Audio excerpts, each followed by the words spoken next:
চাঁদের নামে সূরা দিলেন, সূর্যের নামে সূরা দিলেন, কি অবাক করা কাণ্ড।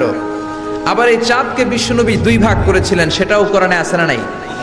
ইকতারাবাতিস সাআতু ওয়ানশাক্কাল কামার ওয়া ইয়ারাউ আয়াতান ইউরিদু ইয়াকুলু সিহরুম মুস্তামির। বিশ্বনবী আঙ্গুলের ইশারায় চাঁদকে দুভাগ করেছিলেন।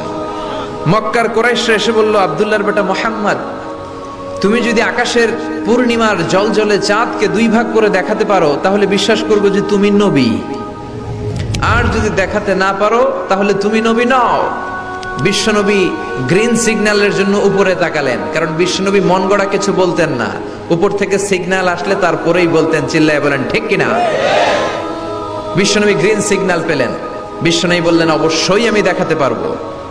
শাহাদাত আঙ্গুলি বলি আমরা এটাকে, কিন্তু আরবিতে এটাকে বলা হয় আস-সাব্বাবা। এই সাব্বাবা তুলে উনি বিসমিল্লাহি আল্লাহু আকবার এরকম করলেন, পূর্ণিমার চাঁদটাকে ফেটে দুই ভাগ করে দিল কে?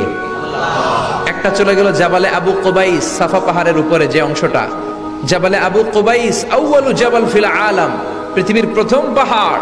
এই পাহাড় থেকেই অন্যান্য মাউন্টেন রেঞ্জ, এই যে আলাস্কা পর্বতমালা, তারপর মাউন্ট এভারেস্ট, আল্পস পর্বতমালা, তারপর তুরের সাইনা, এই যে সিলসিলাতুল জিবাল, এই সব পাহাড়ি রেঞ্জগুলো এই আবু কুবাইস থেকে গোটা বিশ্বে ছড়িয়ে দিয়েছে কে?